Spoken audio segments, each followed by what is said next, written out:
Welcome to Horror Flicks and Music Mix. We are your hosts. I'm Dustin. And I'm Kevin. On this podcast, we discuss horror films, the scores, the people behind the movies, and haunted locations for tonight. Yeah, our first ever, totally different than what we usually do, but this is actually pretty cool in my opinion, especially for spooky season. Yeah. Tonight we are chatting with Julia and Adam, who are hosts of the ghost tours for Haunted Manitou down in Manitou Springs, Colorado. How's it going?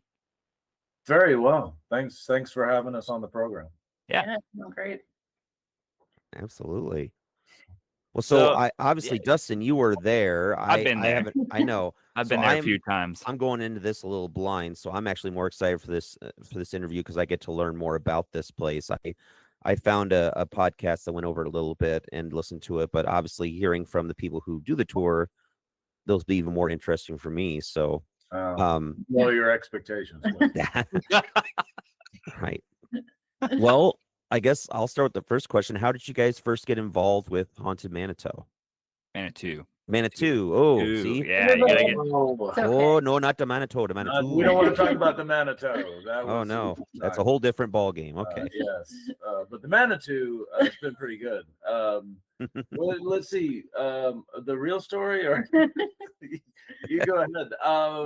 The wifey likes the ghost tours, and that's probably pretty typical of our demographic.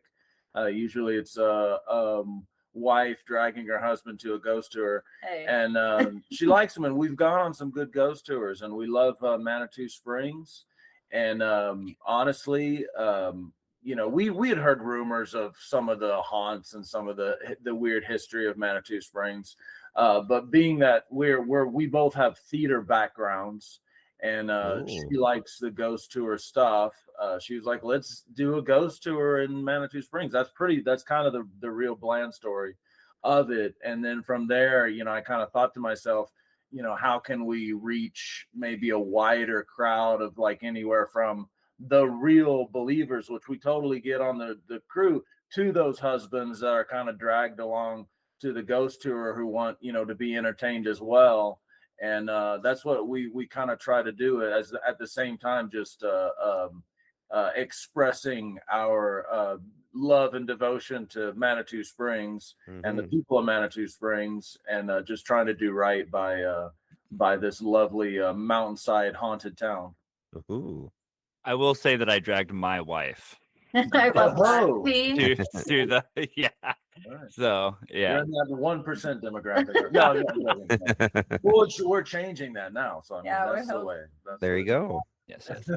Drag their wives and children to our tour. So we did the research, and because I was like, why isn't there a ghost tour operating in Manitou Springs? Like, do they just not have enough stories? What's going on? And so we started digging in, and it was like story after story, crazy. There's a lot going on. Eclectic, yeah. So we definitely had enough. We had enough for like a 3-hour tour, like Gilligan's Island style, when we first started, and we had to kind of cut it back. But yeah, it's definitely a town full of really great history and stories. So we were just excited to put the tour together, and here we are. Yeah, we had no idea like what the response would be. I mean, so when we started, we were like, when 2 people would buy tickets, we'd be like, oh my God, we got 2 tickets, and we'd run down and do our tour. And now it's just been a really good response. It seems like it was just the right move. Like this was the town was poised for a ghost tour, so we're going to try to keep up the momentum, and we've got a lot planned for the future. So yeah. Awesome. Quick question about you two. I know you're you have a theatrical background. Are you 2 fans of horror movies at all? And if so, what are your favorite horror movies? Very much so. That's so hard to like. Yeah, we were talking about this earlier because so many people, when now I'll turn the question back at you. Like when you say horror, where are you landing at in that genre? Are you like does a horror more like gore to you? Do you like more of the suspense? Are you kind of like sci-fi? a mix? There's sci-fi horror. I mean, because I would say like Alien, that's a cool movie. I'd call that a horror movie to a certain Yes, extent. Yeah. definitely. But then, we're just talking about kind of what my favorites are. Like, I like The Mothman Prophecy. I think that's kind of an underrated and Okay. overlooked film. And it's dated a bit now, but even though I think it still holds up. But Yeah. those are obviously like, if those being two horror movies right there, they're very different, kind of Yeah. spectrums of the genre there. So that might be two from kind of some opposing spectrums there for me that I like. Yeah. Yeah, well, and then if you want to go like classic slasher genre, I'm very much like a fan of the Nightmare on Elm Street films. That I was raised on that, and like Friday the 13th, the original Poltergeist. It's Mhm. great. And then you get into like Tim Burton and stuff like Beetlejuice, which is fantastic. So, yeah, I mean, Hard to pick a favorite. it really It is. Story, like as a young man, I annoyed my parents to no end because I was a scaredy cat. Like I could not, they would not allow me to watch movies. Like I wanted a light on in my room at night. I was a mess. It was just kind of funny that we're doing ghost tours now because that was Yeah. I was like, let's have sleepovers and like invite my friends who were like 11 and 12, and we would watch like that sleepaway camp movie. Oh, wow. Yeah. Yeah.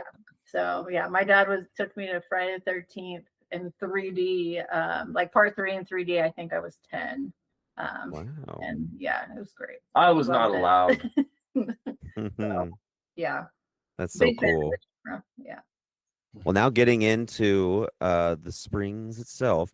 Now, I don't know much about it other than kind of like the cursory glance. I know Dustin knows more, so I'll have his questions be more kind of in depth. But mine's going to be more just which stop on the tour has the creepiest story in your opinion? That's a good question as well. If we're going like creepy story, I would have to say, just right off the top of my head, we actually have like footage on the tour from a retail store down there that is pretty creepy, I guess, just because it's kind of the closest thing to a modern account that we have there, or as far as evidence, to show of some kind of presence in the store. And a lot of the other stores kind of report this same kind of phenomena happening in the town. If we're going just ambiance, like, I'm not trying to change your question there, but we do this kind of interesting walk, and I guess Dustin knows, where we go up kind of back into Manitou Springs, kind of the rural part, and then make a loop around back into downtown. And it's such a beautiful kind of area. I think the guests often don't know what to expect. And even though the stories there are more kind of silly and fun, not as spooky, the area is quite spooky. We go up kind of high, a little bit of the altitude in the town, not like a big elevation, but kind of a steep hike, and end up at this really cool, it looks like a haunted hotel kind of place. And so, you pick one or the other spot. They're just like Julia was saying earlier, when we first canvassed, we felt a little silly, but literally, like, there was ghost stories per building. It was just like, like there was something there that happened. Either a witch story or ghost story. And sometimes, like your question specifically is kind of spooky, or the eeriest, which I like that. A lot of times, walking through the Penny Arcade after it's closed down, I don't know, the story itself, depending on your perspective on it, is maybe a little campy or whatever about the ghost that's down there. But the arcade itself is quite spooky, when when the lights shut out and we're walking through all those random arcade games. Yeah. And they have a lot of like spooky They do. classic, like games in there. They have the symbol monkey. Oh, I hate those things. You feel like you can't, Pet Cemetery. Yeah. Right? And then we have like the old marionette clown that you can lots of clowns. Lots of nope for me. There's also some creepy games in other ways, like there are just a bunch of old arcade games. Apparently back in the 40s or 50s, they had this really creepy game called Doctor.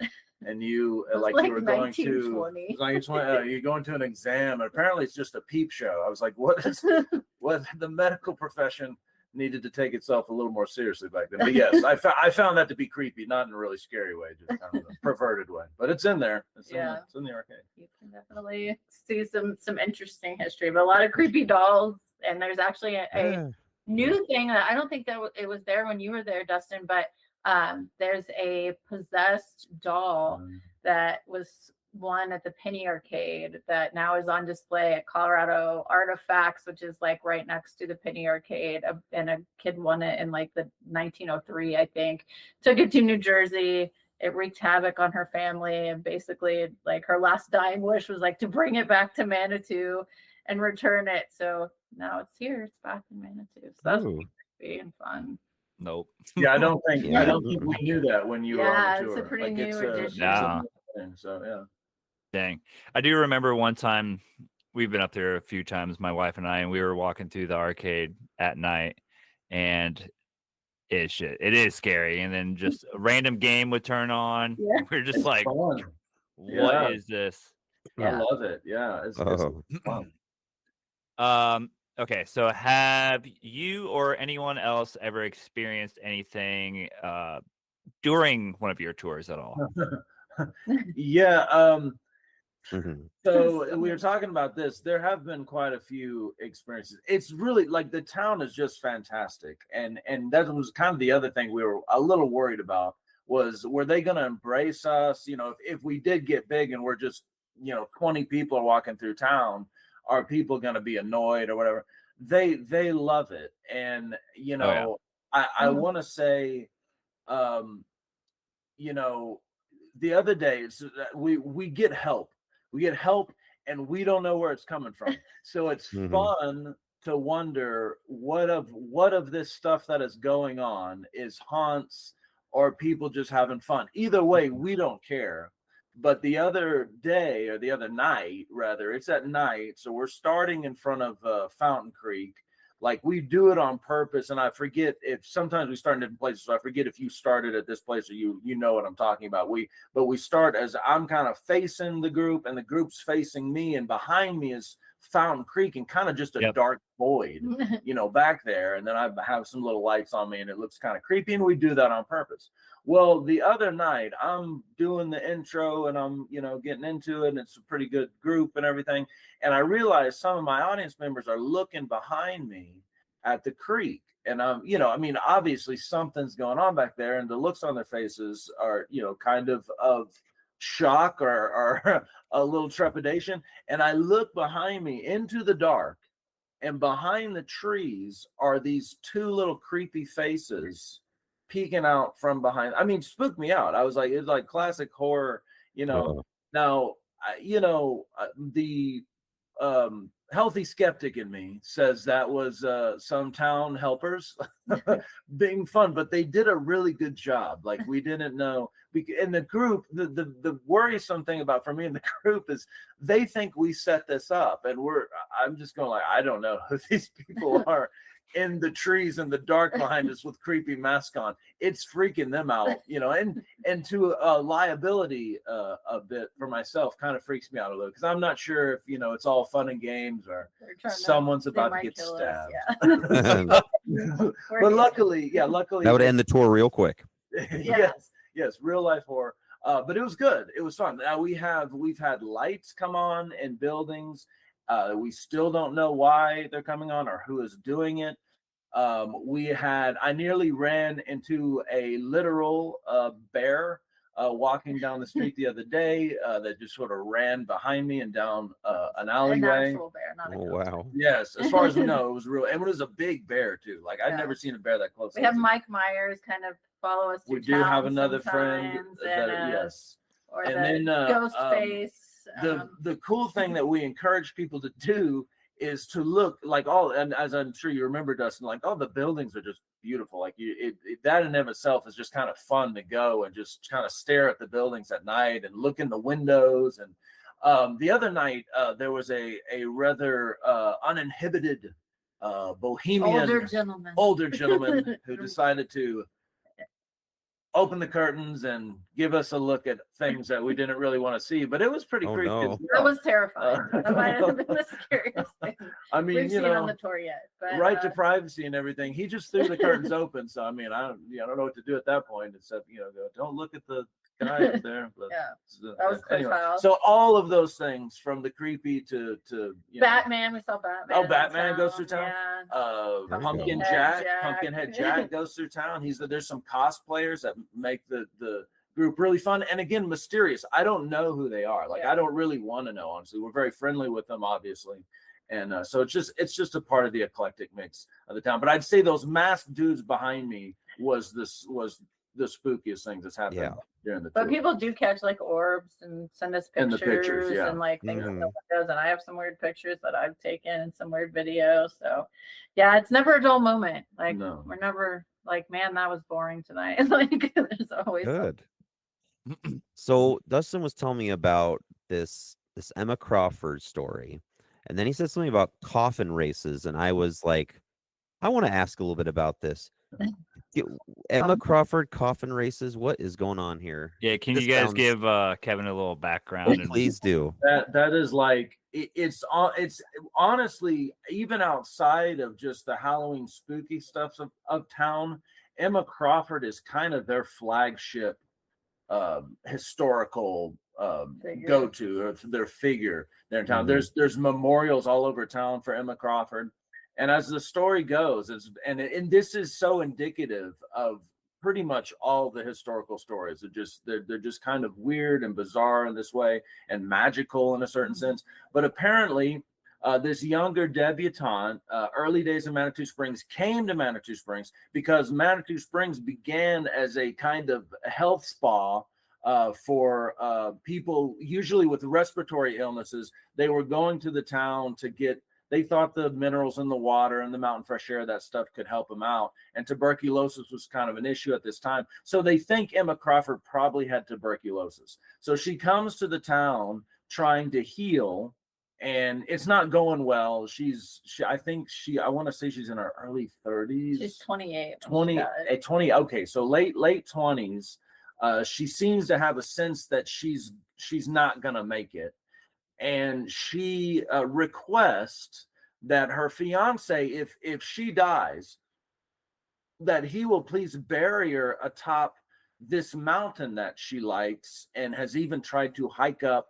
And there is even some controversy as to whether or not she was even in the health enough to hike up this mountain, but she claims she did, and nobody really can confirm that.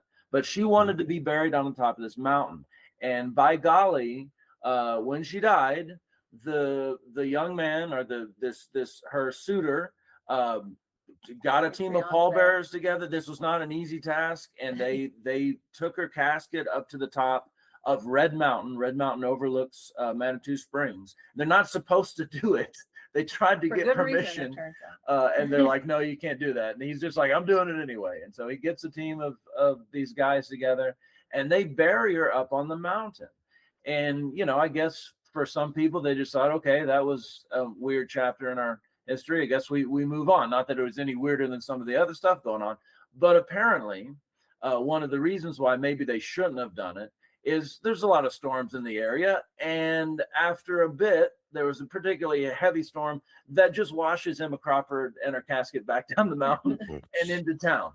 Now, that's basically like the Cliff Notes version of the story. As with a lot of stories like that, they grow legs, and maybe kind of literally in this case, because, depending on who you ask about this story in town, I mean, they'll claim, Emma Crawford climbed out of the grave and drove her casket down the mountain, and, crashed into the middle of the street, and her bones were everywhere. And, she danced around, and, all this kind of stuff. And in reality, from what we understand, like her remains just washed down the mountain with her casket. And, they knew that because the nameplate on the casket, and that was kind of a big to do, I guess. At one time, they gave her a grave, like in an actual legitimate grave, but didn't even mark it for a while. And then eventually, the crazy people of Manitou decided, you know what, you know what we need, what we need to honor this young lady's life is we need to build boxcar, shopping cart Coffin racer cars and Mhm. race them across town like just crazy idiots. Like it's dangerous what they do. Like, and it's so much fun to watch them do it because it's just like reckless abandon. Some of them are a little slow, but you can tell some of those people, like, they're not only athletes, but they built their car first. They are wanting to win. And so, Mhm. you know, they'll just line up the street. It's a super busy day, and you just see these crazy guys in costumes. It's so colorful and cool, and all these different coffins. First parades. And they will race these coffin carts, and people will fly out of the carts and they'll fall on the street. That's why they have an ambulance at the end of the track. Ah. Because it can be, and it's fun to watch. I mean, Well, everybody it's knows what they're getting mostly into. like the local businesses, right? They all compete, but Yeah. they usually aren't running themselves. Like they'll go get like the track team from the high school or the college, and so they'll recruit like the burliest, you know, fastest like runners to push these cars because it gets really serious. I mean, like, it's they wanna win. fun. It's Yeah. just incredible. Like the most unique, and it's again very indicative of the town. Very unique. I mean, just imagine Ninja Turtles and aliens and witches and I'm trying to think all the different kinds zombies, and they're just pushing all these different variety of boxcar racers down the street, and people are just cheering and having a great time. Yeah. Yeah. It's an event for sure. Mm-hmm. All right. Yeah, that's something. Wasn't it on the History Channel or something like that one year, I think, or something like that? It would not surprise me. I don't know. Something like that. It will not surprise me. It's on the news all the time. Yeah. Mm-hmm. Going into we kind of were talking about this, waiting for Kevin to join us. It sounds like I was going to ask, how does October look in Manitou? Do the ghost tours get busier, or do you find them steadier year round? What do you guys think? Yeah, I mean, October is definitely the busiest month for us, and I think we're relatively new with regards to the business side of this. We've been coming to Manitou as visitors and tourists ourselves for over a decade, and so we're kind of looking at it as the tourist seasons, you know, peak and die down or whatever. So the tourist season peaks during the summer, but then it's really interesting. There's this little lull. And it seems like almost before October, almost towards the end of September, it kind of ramps up again. But it's as opposed to being a lot of tourists, it's really more a lot of the locals that come for October, which is really nice, you know, because and of course, obviously, we love all the tourists as well. But it's also nice just to make have a relationship with the local people out there, having a good time and trying to find some entertainment, which they usually, and you don't blame them. They try to come down to towns like Manitou Springs that are close by for them outside of the tourist time. So for them, October is a really great time, it's because of Halloween and because they love it. I mean, like right now, and it's a great time to do a tour in it too, because they do this skeleton contest thing. And so the whole town kind of becomes a haunted house. They decorate all their windows and it's really cool. Like they really do a good job. All kinds of themes. There's Beetlejuice theme. There's let's see, Wizard of Oz. Yeah, Wizard of Oz theme. Those are second. A lot. There's political stuff that's funny. They'll do political skeletons and stuff, and there's just a disco cool skeleton. Stuff. Yeah. But yeah, and we're not the only ghost tour in town. Like there's the Heritage Center. They do something for like their annual fundraiser that they've been doing for 30 years, where it's more like performative. So they'll go to different locations and they'll watch different skits about historical figures. But it's crazy because like they'll have full groups, we'll have full groups. It's like ghost tour inception. We're just moving all these people around town, into the spirit of it. So we have ghost tour brawl fight where we just see which tour wins, and I'm just joking. No, but we make sure we're ready to win at all times. But yeah, no, it's a really great. Yeah, October it's busy. Yeah, we've been at Christmas, we've been in the summer, but I have to say, October is like my favorite time to be in Manitou, and the leaves are changing, and it's just the weather's beautiful. It's a lot of fun. So. Excellent. I mean, so when it comes to these tours, what is the most, I guess the way to put it is, what is the most memorable tour that you can think of? Naked guy at the club. Probably the old man in the the dynamic of the groups are kind of interesting, depending on if you just have a couple of people there, you have these giant groups. So we've had, when we first started out, kind of like I said, we were just happy to get a couple of tickets and go down there and practice and see what kind of response we got. And so one of the earlier ones I thought was kind of fun because we try to make it just generally family friendly. Like just, people always ask us all the time, should we bring our kids? Are they going to like it? And the real answer there is we don't really know. Most of the kids enjoy it. Some of them, like one recently was terrified of it, which was, I mean, like me, like when I was a kid, terrified of stuff. And then some of them just laugh at us and think, they have the internet, so they just think we're silly clowns and they have a good time. But there was one particular couple early on that it was their tour. It was parents and this young man, and you could tell they brought. And when I say young man, what do you think the kid was, like 7, 8? Yeah, 7, 8, 9. Yeah. Young enough, like we don't gear it specifically for an 8-year-old, but you could tell they were there for that 8-year-old, and they bought their ticket. So I was going to do what I could.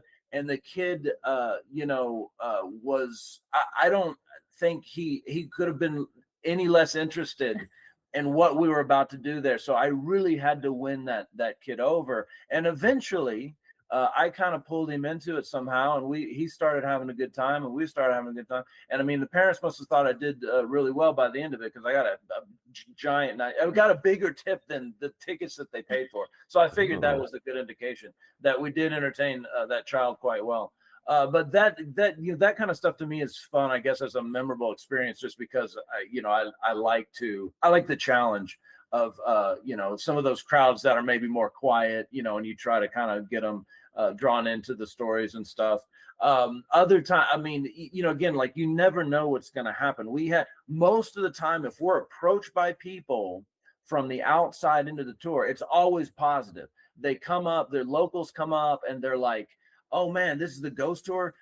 My house is haunted," and they'll even dox themselves to like a whole group of strangers. Like they'll tell you their address, like they want you to go over to their house right then, but they'll tell you a really cool story, and it's a lot of fun. And one particular time, I guess, was more memorable because we were doing a story in front of a bed and breakfast where customers really did tell us they had a haunted experience there. Well, the owner of the building comes out one evening, we thought, to tell us his fun, scary story, and it wasn't. He was there to tell my tour attendees that I was full of SHIT, and that was fun. That was a memory. So I got in a little debate. And his house wasn't haunted with this guy about basically, it was just me and him arguing like children, like your house is haunted. No, it's not. Yes, it is. And that was kind of fun that evening. And the audience, I think, enjoyed that as well, and he just got them more on my side and stormed off, and we haven't seen him since. So. Yeah. So and we still go by his house and say it's haunted. I like the live part of it, that stuff can just kind of happen and you just have to deal with it. And like I say, 99.9% of the time, it's either something really cool and spooky or just a little extra for the tour. But we also had an angel come on. We had an angel. Oh yeah, we get all like an archangel. All kinds. Yeah, we had a gentleman who claimed he was an angel. Yeah. And when we would go through the tour, he would claim to yeah. see certain things and kind of tell us about them.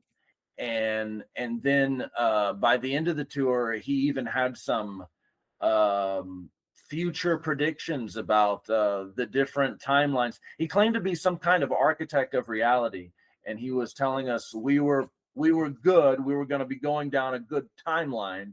And I mean, I was glad to hear it, but yeah. Definitely stuff like that. Yeah. Now we do something cool. Like this didn't come up in the question, so I just want to make sure we mention it because let me grab one. He's gone. Oh. He's right back. I see him. Oh, you know what? They're all in the car. Disappeared into the distance. Yeah. He's trying to find. Okay, like you were asking, Like, like now what's you're gone. Look what you memorable? did. Like, oh, whoops, no. There it goes. Oh, there he is. Okay. You're back. How does it know what to do? I don't know. Look at all that camera, like all the camera crew we have here. We're working so hard to like fix that up. You're just talking about memorable. We try to give people something memorable every single tour, and we've come up with something it's just, I didn't know how people would take it. It turned out to just be the coolest thing. People love it. And at the end of the tour, like we do a little game, and then we actually curate these ghost letters, which include like a personal note, like it's kind of a fortune cookie thing, and like some tarot cards and just some like stickers and neat stuff that's kind of all different.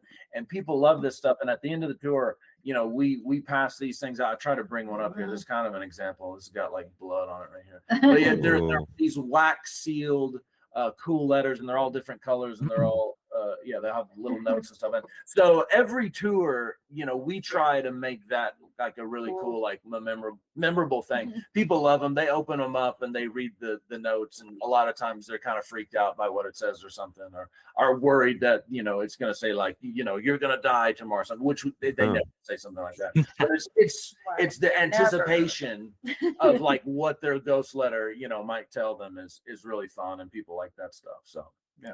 Yeah, actually, I did get one of those. I ended up winning the bingo game. That's right. Yeah, that's right. And I remember I won the bingo game, and then the kids who were on the tour with us, they were just not about it anymore because they lost. And my wife was like, "You didn't let the kids win?" I was like, "I don't care." Yeah, like, no. No.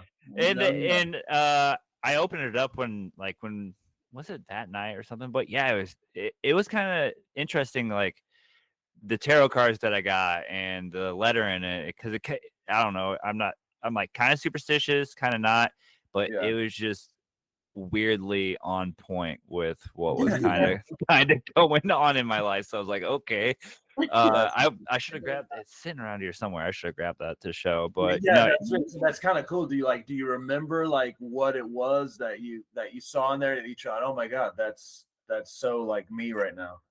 Yeah, like some of the tarot cards were talking about like a change in income or like fortune or something, and literally my wife and I were both about to start new jobs like the next week. So I was just like, okay. Yeah, like the Angel tour, he gave a flower at the very end to a girl on the tour, and she opened her letter, and it was about like flower blossoms or something like that. So he was an angel.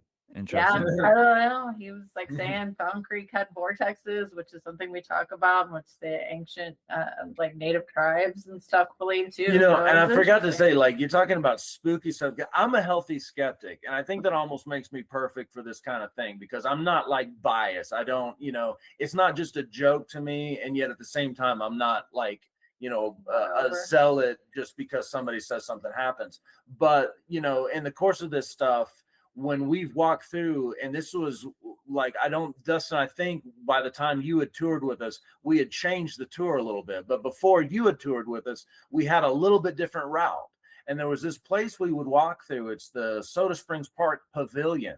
And on separate occasions, I want to say on 3 separate occasions, we don't tell anybody, because there would be no reason to. On 3 separate occasions, folks that claim to be sensitive to stuff would walk through the pavilion and go, "Ooh, I got like a bad feeling, like right here, like something, weird happened." That's kind of cool. Like, when you're a healthy skeptic and you see those people like doing that, there's really no reason, like what are they picking up on? Well, and there's not even a story. We don't even know. We've tried to look into it and try to find out, and maybe eventually will, but it's just witch stuff.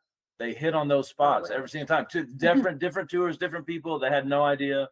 And yet, they would pick up on stuff like that. So that's always interesting. So this is kind of going to go over. There's a lot going on in Manitou Springs. I'm just going to list off a few things, and if you want to talk about any of these, feel free to. So there's Indian burial grounds. There's, I think, the library. Did the library have something to do with witch covens, or that was something down the street? That's a theory that we kind of pose in there, because a lot of the stuff we research, not only is it what would you say, not contended, is that the right word? There's not an agreement sometimes on if something happened this way or that, like almost like the Emma Crawford story. People will talk about it happen in a different way, and there's almost like a team witch coven and a not team witch coven in town, like as we speak. There are, and usually, the library was started by maybe a coven of witches. Maybe, yeah. But I mean, I'm just saying, like, there's almost like this denial of, something weird is going on, while other people like, nah. And then there's almost like the balance between, like, not that you would understand, like the religious folk in town almost versus like the non-religious folk that are maybe more Wiccan, in the culture. And there's almost like a balance to it. Very nice. They've always been, everybody's been very nice to us, no matter what, spectrum they fall on there. But when we would research, we would just find like weird stuff. And the library, for instance, the guy that starts the first library is this reverend in a church, and he's just going to give the town a little bit of the parish hall to start the first library in. But there's like this little note, like just a note in the article in the history documents, that in order to start the library, he had to consult the quote club of 12 women. That's all it says. Like, we're just like, really? Oh, just that random club of 12 women that you consult. And so, and then we find out too that when the first children's section of the library, when the library got a little bit bigger and they had a Carnegie grant, so they had a Carnegie library built in Manitou Springs, that the first children's library, they decide to decorate with this collection of dolls from around the world. And again, we keep running into, it's a theme in town. Like there's this castle down the street that has this creepy doll room. I don't know if it's intended to be that way or they just don't know. There's an artist store in town who also has kind of creepy doll figures that he created. They're just kind of sitting in the window. And then, like I said, when you were doing the tour, we hadn't even found out that the Colorado Artifacts also has a cursed doll amongst their possessions there. So just weird stuff like that we kind of tied together. And even you're talking about Indian burial ground, so maybe I'll pinch it up with this here. But Emma Crawford, my kind of fun theory about Emma Crawford and the burial atop Red Mountain, it was reported that she believed in Manitous, which, by the way, Manitou is an Algonquin word that means ghost or spirit. Great spirit. So she thought that Red Mountain, or at least was reported, she thought that it was a Manitou. The mountain itself was a Manitou, and she often referred to it as the Red Chief. Red Chief. Yes, it's called Red Mountain. She referred to it as Red Chief. And so it's funny to me that she's now kind of immortalized with this very interesting, bizarre coffin race, and she insisted that she be buried up on that mountain. Why? I mean, why would you do that? Well, I mean, you kind of think anybody that thinks they're being buried within a Manitou or some sort of metaphysical power is trying to gain something or another, maybe even like immortality to a certain degree. And I love the idea, this thought that if she was doing that, if she thought, you know what, I'm about to die, I'll take my chances, bury me somewhere, or maybe I get some sort of magical, gift after the fact, eternal life. And now she is immortalized, maybe not in the way that she imagined, but they are pushing coffins across town every Halloween and remembering Emma Crawford. So anyway, I don't know why she was buried up there. I don't know why she called it the Red Chief, but just fun stuff like that kind of gets the imagination going. So there is, like, just to answer your question, there is a Native American, rich Native American whole culture and history in the area. A lot of Indian murals. The Manitou, for instance, the Native Americans, they thought the effervescence, those natural minerals in the spring, was like the breath of the great Manitou.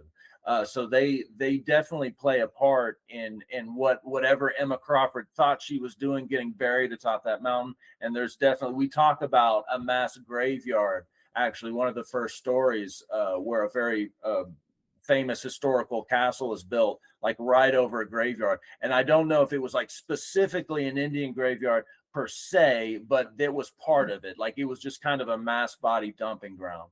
And so there is definitely that flavor in town as Speaking well. of poltergeist. Yeah. Yeah. Kind of that vibe.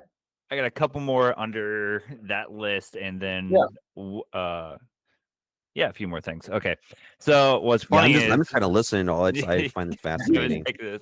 So when we were on the tour, you guys were like, "Oh yeah, that used to be an old tuberculosis hut right there," which is now you could go get shaved ice there, Kevin, if you want to go get shaved ice.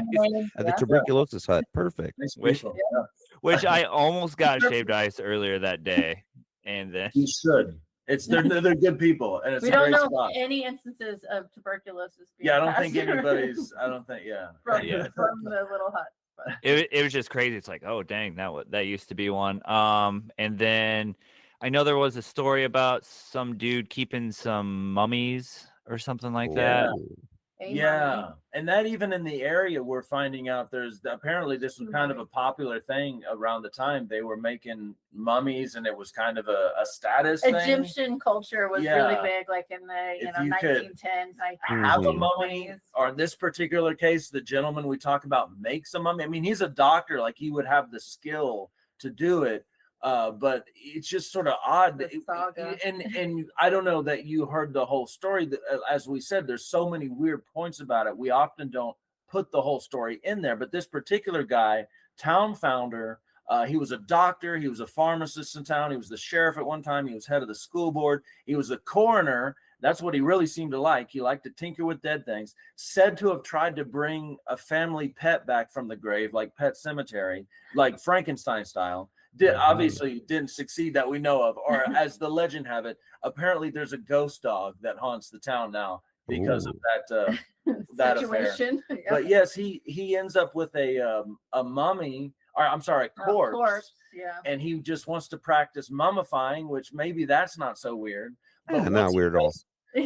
Well, you know, when you think like if you're giving him the best benefit of the doubt, it's like he's a mortician, so I guess you go, yeah, maybe he's curious about, you know, how the Egyptians embalmed, you know, whatever. So right off the bat, yeah, kind of strange. But then he completes his mummy and he starts taking it around with him like it's a doll, like it, you know, like hey, here, like Weekend at Bernie's, you know, that brings the mummy around and takes it to the restaurants, and it rides in his carriage cart, and they dress it up in wigs. Man, if he'd have been around like during social media, that mummy would have been had like been viral. Like a ton of viral videos of this guy and his mummy. But that, you know, in the parts of the story there that you don't really hear, which are even kind of crazier, is he told everybody the mummy was an Indian chief. I don't know why. He knew it wasn't, because the mummy was just like, from what we understood in our research, was like this Irish drunk that nobody liked, that was always picking fights, menacing old Colorado City all the time. No family, nobody liked this guy, and they all kind of figured, yeah, this guy's gonna get shot eventually. So eventually he got shot, like, I don't know, ticked somebody off in a poker fight or something. And so that was the guy that was the mummy that he claimed was this Indian chief. And just prior to that little mummy saga where he made it, Dr. Isaac Davis, the guy that did it, he had just been acquitted of murder. Like he was charged with murder because he was in his doctor practice, apparently gave a wife of someone maybe prominent too much morphine, and she died. And so he was accused of murder, and supposedly it took a toll on him. And I would say, considering what he did with this mummy, I guess it did take a toll on him. But there's just a lot of that. We did kind of cut it down, because it's like, dude, it could be a whole movie in itself. Like he ends up dying, they think, from all the chemicals he experiments. From the formaldehyde. That sounds like a Tales from the Crypt episode. Like, seriously. And then they and it gets even crazier. They're supposed to bury it. They steal it. These two guys steal the mummy. Then they find a 2-headed cow to pair it with, and they start selling tickets to like. They take the mummy. Yeah, we didn't even finish the story. The mummy was supposed to be buried, but it goes on a circus show freak tour. And then just for our part in it, which is just kind of a silly anecdotal funny note, when the where his lab used to be is now apartment units. Like people live up there. Yeah. And we'll be telling this story about the mummy and this guy that apparently tried to like Frankenstein a dog back together. And there's this white dog that lives up there that just seems to be interested in that story every night. So we can just see his face like peeking down on us. And Oh he'll my bark. the gosh. ghost dog that I we don't talk know. about. Yeah, so that's kind of Maybe fun. he's real, But, maybe he's a ghost dog. I don't know. But yeah, that whole story literally could be a movie because it just goes on and on. They put the mummy on the train. The train goes to Kansas City without the grave robbers because they're getting drunk. This is the Barker house. Yeah. And Okay, then yep. just right across the street over here would be Dr. Isaac Davis's labs. Like there's a building A very cool like right there, and he's on the 3rd floor where he did mummy stuff. unspeakable things. One more location. I know even the Taps and Ghost Hunters were at the Briarhurst Manor one time. What is the history with the Briarhurst Manor? That's probably the place that's given me the biggest like feeling of like dread or creepiness. It's a cool building, but they actually like have catacombs kind of as a basement catacomb area. They call it the portal to hell. And it actually used to, so it was a restaurant recently for quite a few years, and they used to change, like they have the people changing into their restaurant gear down there because there's lockers, and they had so many issues of like demonic voices and feeling pushed and just like things banging that they finally said, no more, we're not going down there. So they pushed this really heavy thing in front of it and stopped going down there, but they let us down there. And yeah, it was Well, very creepy. the manor is historically it's the home of one of the town's first founders. Yeah, William Bell. Right? Yeah, William Bell. And that was his the family pious?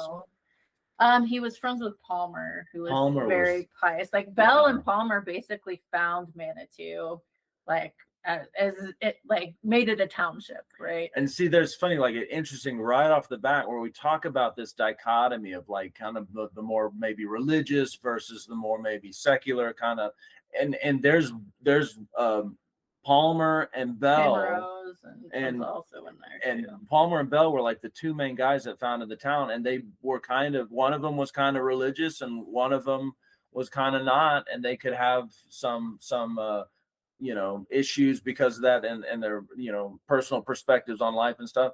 I think Bell, didn't he have like seances at? Yeah, his wife was more into like spiritualism, and so they would do stuff like that. He had a wife and a which few again, daughters. like Palmer didn't really approve of, but Bell would do it anyway. And the manor it is like classic haunted house. It's burned down several times, and they've rebuilt it. And so when you walk around inside, you get like deja vu because they would rebuild it, and you'd see that they would try to sort of make one room look like it belonged on the house when it really wasn't there. They were just adding something on. And so you'll walk into one room and be like, did I just walk into the same room from again? a different place? It's kind of amazing there, and it's fun. It's a really cool building. But yeah, Ghost Hunters did a show in there, and they took like several cans of footage, and then weirdly like the Briarhurst was kind of like, what's up with this episode, because we know you guys saw some stuff, and they're like, we don't know what happened to the footage. We lost like several cans. It's just gone. And so that's kind of interesting. But they say they see like disembodied torsos going up the steps in there. One of the cooks said like he was closing up on Halloween, and they really try not to stay in there after midnight, but especially on like Halloween, they try to get out of there before, but he didn't make it. And he said like right about midnight, all the lights shut off. He heard bongo drums just playing, like, he heard people scream, like a woman screaming, like the bongos crescendoed, and he just took off like out of there. It was like, I am done. But yeah, a lot of instances of like poltergeist activity, people getting swept out from under their feet, them turning all the lights off, going to leave and looking back at the house and all the lights are back on. So hotbed of activity. From what we know at Briarhurst, we would love to do an on-site event there, but they did just change management. So we have not reached out to the new owners. We haven't gotten to know them, but we did have a great relationship with the older owners. So we have seen all inside the manor, and it's a very cool place. If they let people in again, check it out. Well, that kind of goes into one of our final questions then. Then with all these great places, if you had to choose, this is for either of you, maybe both of you have the same answer. If you could spend one night in one of the haunted spots in this area, where would it be? Well, you already have. Yeah, I stayed in the Cliff House. I didn't get to be in one of the old historic rooms though, so not. It was cool. I loved it. But there wasn't any activity per se. Since I've already stayed in the Cliff House, I would have to say maybe Briarhurst would actually be probably That would my be fun. pick. That would be fun. Yeah, that would be cool. Or Grandview, which I guess I kind of like the idea because I've never been up there. We just haven't had time to do it, but I kind of want to go up to the top of Red Mountain. That's what I understand. You can see the some kind of marker or something where supposedly Emma Crawford's burial site was.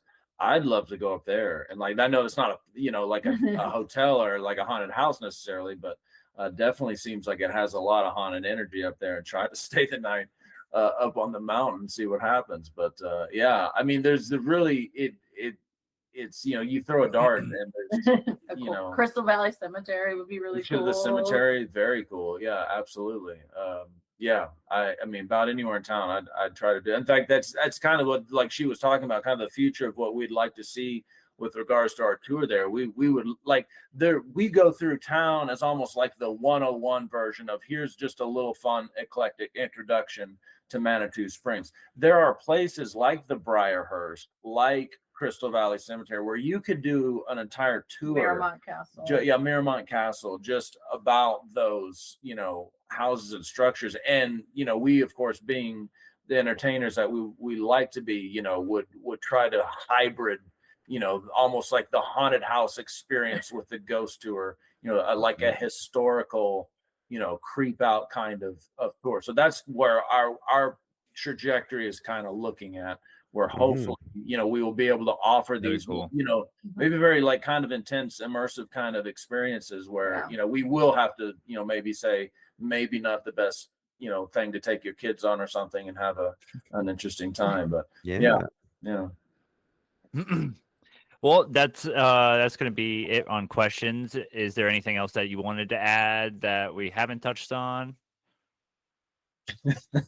No, it was a lot. I know. There's a lot there. There's a lot going on. Yeah.